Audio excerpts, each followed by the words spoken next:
In this video, we'll be working on loops in SQL. These loops are being used in most of the programming languages, and I think this is loops are something which you cannot avoid, and loops needs to be used, or let's say without loops, you cannot do much of the programming in the programming world, right? So the same goes with the SQL as well.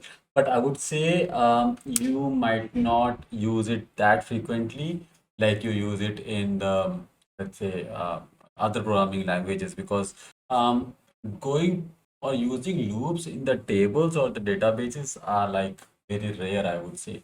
Or I have used it very least. Maybe that could be one of the reason, because the requirement never came like that. I need to use the loop, right? So basically, loops are like a repeating part of the code, which are executed until it's stopped with the help of some, let's say, condition.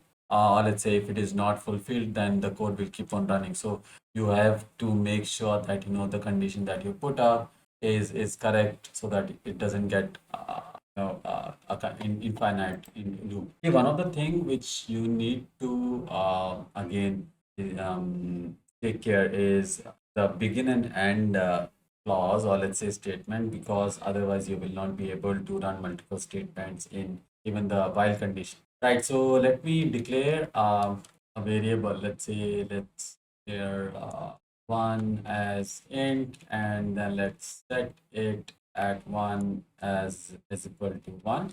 Right, so now let's do the while condition. So while I would say at the rate one is greater than is equal to one, or let's say 10 at least, or let's say 15, because we need all the time. And then I would say begin and then end over here.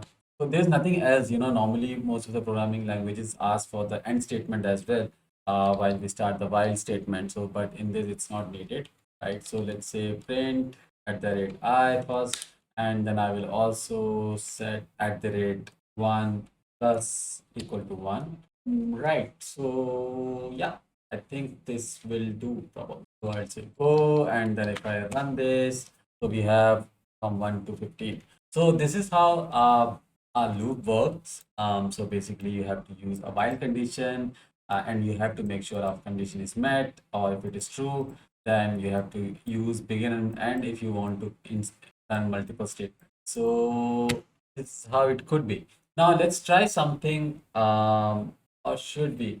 I think this is enough. I know it's a small video, but I would say let's keep it within this. Let's keep it very simple, right? So thank you so much. Have a great day. Please make sure to like, share.